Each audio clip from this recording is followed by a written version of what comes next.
Welcome to Soul-Led Creative Women, the podcast for heart-centered creative women who are ready to reclaim their spark and live with deeper meaning, authenticity, and soul.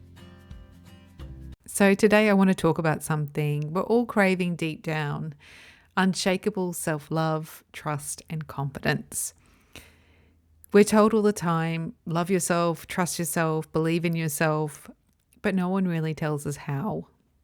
For me, creativity has been the most powerful path to building these qualities. Not because I was trying to make beautiful art, but because each act of creating became a mirror, a ritual, and a reminder of who I really am beneath all the noise. So if you've ever felt disconnected from yourself, if you've ever struggled with self-doubt or perfectionism, this episode is for you. So let's start with self-love. So often we think self-love means saying affirmations in the mirror or buying ourselves a treat. And yes, those can be beautiful. But real self-love is about action. It's about how we show up for ourselves when no one else is watching. For me, creativity became an act of self-love. During some of the tough times in my life, I reached for creativity, and honestly, only because at times it was the only thing that actually made sense. Even though I didn't really know it at the time, it wasn't actually to make beautiful paintings or improve my skills that I kept showing up. The call to creativity was, now that I look back on it, a way for me to simply reconnect to who I was beneath all that noise of life. Each brushstroke, painting, or page in my art journal was me saying to myself, you matter, your voice matters, your feelings matter. And that's what self-love is, giving ourselves permission to matter, because we are important and worthy and enough. So I invite you to ask yourself, what's one small way you could show some love to yourself through creativity today? Maybe 10 minutes in an art journal, maybe some doodling at your desk, or maybe it's showing up for that creative date you long for but never quite get around to. The next piece is trust. We build trust with ourselves the same way we build trust with others, by listening and following through. Every time you show up for a creative session, you're practicing trust. You're trusting the colors you reach for, trusting the words that want to spill out on the page, trusting that even if it doesn't make sense, it still has value because it came from you and it was true for you in that moment. What creativity also offers us is safety, a safe place to practice listening to ourselves without judgment, a safe container where it doesn't matter if it's messy, unfinished, or imperfect, because the act of showing up is what counts. And over time, these little acts add up.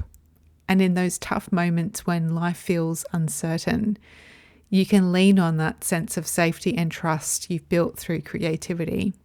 You can remind yourself that you've practiced listening to your inner wisdom again and again in simple, playful, and consistent ways, and it hasn't failed you yet.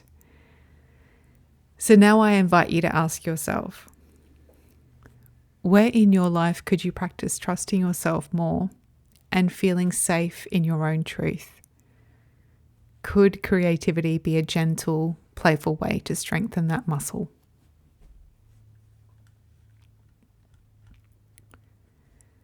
And then there's confidence. Confidence doesn't come from being flawless or perfect. It comes from proving to yourself that your voice is real, worthy, and enough exactly as it is.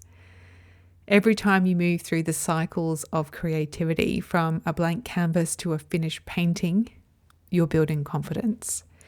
You're reminding yourself that you can face the unknown, start fresh, and take that first brave step. You can move through the messy middle, the part where things don't look the way you imagined, where doubt creeps in, where you're tempted to stop. But when you keep showing up anyway, you build resilience. You teach yourself that you can stay present even when it feels uncomfortable. And finally, when you add those last brush strokes, whether it's a painting, a piece of writing, or a creative ritual, you get to celebrate the whole journey. You see that you carried something from a seed to something complete, and that you trusted yourself enough to keep going. And this cycle is confidence training. It's not about the outcome. It's about proving to yourself again and again that you can begin, persist, and bring something new to life. So I invite you to have a little pause and consider, where in your life could you allow the messy middle instead of abandoning yourself there? And how might finishing, even imperfectly, give you more confidence than waiting for it to be flawless or perfect? And it's true that the most unshakable confidence and love grows when we show up messy, raw, and real. And creativity teaches this again and again. The page doesn't demand perfection. The canvas does not judge. It simply receives what we pour into it. And in that receiving, we learn that our truth is enough. We're enough. And that's the gift. Not the masterpiece, but the practice of being with ourselves as we are and following through. So if you've been longing to feel more love, more trust, and more confidence within yourself, let creativity be your bridge. Start small, 10 minutes, a journal page, a splash of colour, and these tiny rituals become seeds of transformation. Until next time, remember, your soul is calling you home, and creativity is the path that will get you there. Take care. Hey, Sam here. Thanks so much for listening to the end. If you'd like to keep the conversation going, I would absolutely love to hear from you. Join my free soul-led creative community and gain access to free guides and resources, plus exclusive events and workshops, all from within the members area. This is your chance to connect with me and other like-minded souls. Please head to samhorton.co/community. Take care.